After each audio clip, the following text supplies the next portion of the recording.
नमस्कार, आप देख रहे हैं जनहित खबर बिहार।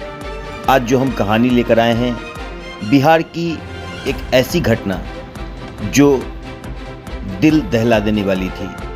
ये घटना 2007 की है और आपको बताते चलें कि एक 8 वर्षीय बच्चे ने सीरियल किलर होने का वर्ल्ड रिकॉर्ड बना दिया। पूरे दुनिया में इतना छोटा सीरियल किलर कहीं भी नहीं पाया गया और उसी लड़के की हम पूरी कहानी लेकर आपके सामने आए हैं। चलिए हम उस 8 वर्षीय सीरियल किलर की पूरी कहानी आपको सुनाते हैं कि वो बच्चा बिहार के किस जगह से है, कैसे वो सीरियल किलर बना और क्या कुछ हुआ इस पूरी कहानी में।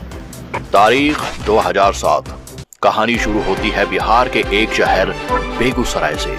इसी शहर में एक गांव है मुसहरी। उन दिनों ये गांव गरीबी से जूझ रहा था। इन्हीं सब के चलते गांव के तमाम लोगों की तरह एक परिवार मेहनत मजदूरी कर अपना पेट पाल रहा था।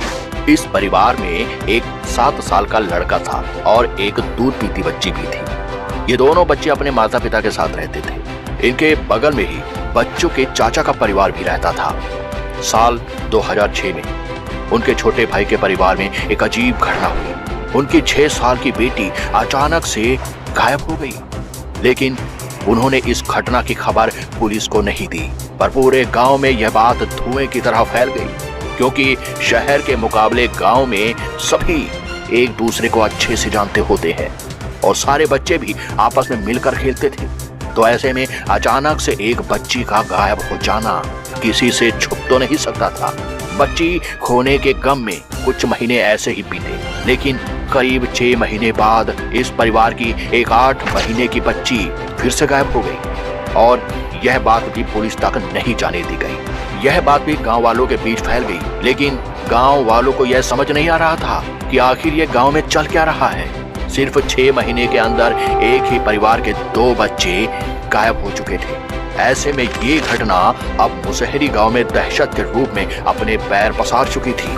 लोग डरने लगे थे और बच्चों को बहुत कम ही घर से बाहर जाने देते। इसके बाद सिर्फ 3 महीने और बीते और साल 2007 में एक और खुशबू नाम की 6 महीने की बच्ची गायब हो गई। दरअसल जिस परिवार के 2 बच्चे पहले लापता हुए थे, उन्हीं के पड़ोस में एक चुनचुन देवी नाम की औरत रहा करती थी। ये उसी की 6 महीने की बच्ची थी, जिसका नाम था खुशबू। यह घटना तब घटी जब चुनचुन देवी प्राइमरी स्कूल में अपनी बेटी को कुछ खिला रही थी। अचानक से उसको अपने घर का काम याद आ गया, तो वह अपनी बेटी खुशबू को वहीं कुछ देर के लिए लिटाकर सुलाकर चली गई। थोड़ी देर बाद जब वह स्कूल में लौटी तो उसने देखा कि खुशबू वहां नहीं है। यह मंजर देख चुनचुन देवी घबरा गई और सारे गांव में उसे खोजने लगी। जब तमाम रिश्तेदारों से पूछताछ करने के बाद भी बच्ची का कुछ अता पता नहीं चला, तब लास्ट में वह थक हार कर पुलिस स्टेशन पहुंचती है। अब यह पहली बार हुआ था कि गांव में किसी बच्चे के गायब होने की रिपोर्ट पुलिस में लिखवाई गई थी। इसके बाद पुलिस हरकत में आती है और अपनी इन्वेस्टिगेशन करती हुई गांव पहुंचती है। गांव के लोगों से पूछताछ करते दौरान पुलिस को यह पता चलता है कि इस गांव के पहले भी 2 बच्चे गायब हो चुके हैं और वह दोनों बच्चे एक ही परिवार के थे। यह सुनते ही पुलिस उस परिवार के पास पहुंचती है और खुशबू के बारे में पूछताछ करती है। थोड़ी देर बाद पूछताछ करने के बाद पुलिस वाले अमरजीत को बुलाने को कहते हैं। तब वह अपने बेटे अमरजीत सदा को बुलाते हैं। हालांकि पुलिस सोच रही थी कि इस 8 साल के बच्चे को कैसे कुछ पता होगा, मगर फिर भी पुलिस सोचती है चलो क्या पता इस बच्चे के जरिए ही कुछ सुराग हाथ लग जाएं। तो फिर पुलिस उस 8 साल के बच्चे यानी अमरजीत सदा से पूछती है, बेटा तुम्हें पता है कि खुशबू कहाँ है? पुलिस वालों का यह सवाल सुनकर वह हंसने लगा। पुलिस ने दोबारा पूछा तो वह बोला, हाँ अंकल मुझे पता है। तो फिर बताओ बेटा खुशबू कहाँ है? पुलिस का यह सवाल सुनकर वह फिर से हंसने लगा और वह बोला, मुझे बिस्कुट लाकर दोगे तब मैं सब बताऊंगा। अमरजीत की यह बात सुनकर पुलिस वाले ने एक बिस्कुट का पैकेट मंगवाया और उसे दे दिया। बिस्कुट मिलने के बाद उसने बिस्कुट का पैकेट खोला और उसे खाने लगा। संयम रखते हुए पुलिस ने फिर पूछा, अब बताओ बेटा खुशबू कहाँ है? बिस्कुट खाते खाते अमरजीत बोल पड़ा, मैंने उसे खपड़ैल से मारकर सुला दिया। पहले तो ये सब बात सुनकर पुलिस वालों को लगा कि ये क्या बोल रहा है, उन्हें लगा कि ये मजाक कर रहा होगा। तब उन्होंने दोबारा पूछा, लेकिन इस बार भी बच्चे का जवाब वही था। अब पुलिस वालों का माथा ठनका। वह बोले कि बार बार पूछने पर भी बच्चा एक ही जैसा जवाब दे रहा है, कुछ तो गड़बड़ है। इन्वेस्टिगेशन कर रहे ऑफिसर का थोड़ा इंटरेस्ट जागा तो उन्होंने पूछा कि खुशबू को कहाँ सुलाया है। तो उसने कहा, चलो अंकल मैं दिखाता हूँ। इसके बाद अमरजीत पुलिस वालों को प्राइमरी स्कूल से थोड़ी दूर एक सुनसान जगह पर ले गया। वहां पहुंचकर एक झाड़ी की तरफ इशारा करते हुए बोला कि मैंने उसे यहीं सुलाया था। पुलिस उस झाड़ी के पास गई। करीब आते ही उन्होंने देखा कि बहुत सी मक्खियां भिनभिना रही है और हल्की हल्की सी बदबू आ रही है। अब पुलिस वालों का शक यकीन में बदल चुका था कि वहाँ जरूर कोई ना कोई मृत जीव है। वहाँ एक छोटा सा गड्ढा था जो कि घास फूस और पत्तों से ढका हुआ था, और पुलिस ने जब घास और पत्तों को हटाया तो उन्होंने जो मंजर देखा वो उनके होश उड़ा देने के लिए काफी था। वहाँ पर खुशबू की लाश मिली। ये देखकर पुलिस वाले दंग रह गए। वो कभी लाश की तरफ देखते तो कभी 8 साल के बच्चे को।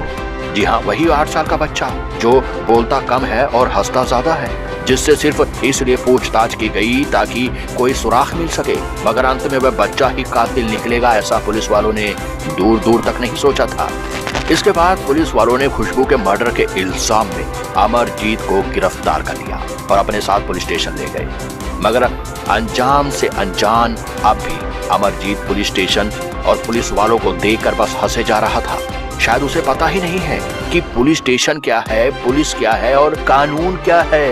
पुलिस स्टेशन पहुंचने के बाद पुलिस ने अमरजीत से पूछा कि खुशबू का मर्डर कैसे किया। तो वह बोला, पहले तो प्राइमरी स्कूल से खुशबू को उठाकर गांव के बाहर एक सुनसान खेत में ले गया। वहां ले जाकर पहले तो मैंने खुशबू का गला दबाया और बाद में वहीं खेत में से एक पत्थर उठाकर खुशबू के सर पर मार दिया। जब खून निकला तो मैंने वहीं छोटे गड्ढे में खुशबू को छुपा दिया और मैं वहां से भाग गया। अमरजीत की यह बात तो सुनने के बाद पुलिस को वह 2 बच्चे भी याद आए जो खुशबू से पहले उस गांव से गायब हो चुके थे, जो अमरजीत के परिवार के ही थे। तो पुलिस को लगा कि जो 2 बच्चे पहले गायब हुए थे उसके पीछे भी हो ना हो अमरजीत का ही हाथ होगा। पुलिस ने अमरजीत से पूछा, अच्छा यह बताओ बेटा, तुमने किस किस के साथ ऐसा किया? यह सवाल सुनकर वह हंसने लगा और बोला, पहले मुझे बिस्किट दोगे तब मैं बताऊंगा। उसके बाद पुलिस वालों ने बिस्किट का एक और पैकेट मंगवाया और अमरजीत को दे दिया। उसके बाद उसने 2 और बच्चों का नाम ले लिया जिसका उसने मर्डर किया था, एक अपनी बहन का और दूसरी अपनी चचेरी बहन का। यह बात सुनते ही पुलिस वालों के पैरों तले जमीन खिसक गई, क्योंकि उनके सामने अब कोई मामूली मुजरिम नहीं बल्कि एक 8 साल का सीरियल किलर बैठा था जो 3 मर्डर कर चुका था और उसमें से 2 अपने ही परिवार के लोगों का किया था।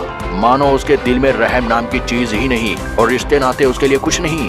पुलिस वालों ने अमरजीत के चाचा और माँ बाप को पुलिस स्टेशन बुलाया और उनसे पूछताछ शुरू की तो उन्होंने सारी कहानी सुनाई और कहा कि हाँ, आज से तकरीबन 9 महीने पहले 2006 में पहला कत्ल अपने चाचा की 6 साल की बेटी का किया था इसने, और ठीक उसे भी खुशबू के जैसे ही गला घोटकर और पत्थर मारकर मार डाला था इसने। तब अमरजीत की उम्र सिर्फ 7 साल की थी। उन्हें यह पता चल गया था कि यह मर्डर अमरजीत ने किया है, क्योंकि जब उन्होंने अमरजीत से पूछा तो वह बिना छुपाए सब कुछ सच सच बता दिया। फिर उसके करीब 6 महीने बाद ही अमरजीत ने अपनी खुद की 8 महीने की बहन का मर्डर कर दिया, और यह मर्डर भी ठीक वैसे ही किया और बाद में एक्सेप्ट भी कर लिया था। उसके बाद पुलिस वालों ने उनसे पूछा, अगर तुम्हें यह पता था कि यह दोनों मर्डर अमरजीत ने किए हैं तो इसकी खबर पुलिस को क्यों नहीं दी? तो अमरजीत के माँ बाप ने बताया कि जब उसने अपने चाचा की लड़की का मर्डर किया तो हमें लगा शायद उसने अनजाने में आपसी लड़ाई की वजह से मर्डर किया होगा, इसलिए हमने अमरजीत को समझा बुझाकर छोड़ दिया। मगर जब उसने अपनी बहन को मारा, इसके बाद उन्होंने अमरजीत की खूब पिटाई की, तो वो बोला कि आज के बाद वो ऐसा नहीं करेगा, इसीलिए हमने उसे एक बार और माफ कर दिया, क्योंकि मारने वाले और मरने वाले दोनों ही हमारे परिवार के ही थे। इसीलिए हमने इसे फैमिली मैटर और पारिवारिक मामला मानते हुए पुलिस में इसकी कोई कंप्लेंट नहीं की। बच्चे के माँ बाप और चाचा के बयान दर्ज करने के बाद अब भी एक बात उन पुलिस वालों को झिंझोरे जा रही थी कि आखिर क्यों अमरजीत ने इन तीनों बच्चों का मर्डर किया, क्योंकि हर मर्डर के पीछे कोई ना कोई मकसद जरूर होता है। दोस्तों, ये जो 3 मर्डर अमरजीत ने किए तो इसके पीछे की वजह क्या थी, और इसका जवाब सिर्फ अमरजीत ही दे सकता था। तो अब पुलिस ने फिर अमरजीत से उसी की भाषा में पूछा कि बेटा, तुमने इन जो 3 बच्चों को मार कर सुलाया, आखिर तुमने ऐसा क्यों किया? तो वह बोला, मुझे ऐसा करने में मजा आता है। जब मैं इन्हें दर्द में देखता हूँ, तकलीफ में देखता हूँ, तो मुझे बहुत अच्छा लगता है। अमरजीत की यह बात सुनकर पुलिस को लग गया कि यह कोई नॉर्मल बच्चा नहीं है और इसकी दिमागी हालत भी ठीक नहीं है। इसके बाद अमरजीत को साइकियाट्रिस्ट के पास भेजा गया। उन्होंने अमरजीत के दिमाग की जांच पड़ताल की। काफी स्टडी करने के बाद उन्होंने अपनी रिपोर्ट में यह बताया कि अमरजीत कंडक्ट डिसऑर्डर नाम की एक दिमागी बीमारी का शिकार है, जिसकी वजह से उसे किसी को तकलीफ में देखने, दर्द में देखने में बहुत खुशी मिलती है। उसे पता ही नहीं था कि वह किसी का खून कर रहा है, ना तो उसे यह पता था कि किसी की जान लेना क्या होता है, और ना ही जो उसने किया उसकी नजरों में गलत था। और शायद इसीलिए ना तो वह पुलिस को देखकर घबराया और ना ही पुलिस स्टेशन को देखकर। इन सब के बाद अमरजीत को अदालत में पेश किया गया, और क्योंकि वह नाबालिग था तो जेल में उसे हार्डकोर क्रिमिनल के साथ नहीं रखा जा सकता था, इसीलिए उसे बाल सुधार गृह में भेज दिया गया। मगर भारतीय कानून के हिसाब से अमरजीत को 3 साल से ज्यादा नहीं रख सकते थे। मगर 3 साल के बाद उसकी दिमागी हालत को देखते हुए यह फैसला किया गया कि जब तक उसकी उम्र 18 साल की नहीं हो जाती, तब तक उसे वहीं डॉक्टरों की निगरानी में ही रखा जाएगा। उसके बाद अमरजीत को बिहार के मुंगेर जिले की बाल सुधार गृह में भेज दिया गया। नाबालिग होने के चलते अमरजीत के कर्मकांड को पब्लिक में डिस्क्लोज नहीं किया गया। मगर अमरजीत का जो जन्म हुआ था वह साल था 1998, तो इस हिसाब से 2016 में उसे वहां से भी आजाद कर दिया गया होगा। आज अमरजीत एक नए नाम के साथ, एक नई पहचान के साथ अनजाने शहर में एक नई जिंदगी जी रहा होगा। पर अभी वह कहाँ है, किस हालत में है, इसके बारे में किसी को कुछ नहीं पता है। मगर इस घटना ने अमरजीत सदा का नाम न सिर्फ देश बल्कि पूरी दुनिया में सबसे छोटे, सबसे यंगेस्ट, सबसे कम उम्र के सीरियल किलर में दर्ज कर दिया। इस घटना से सीख लेकर आप सजग रहें और सुरक्षित रहें।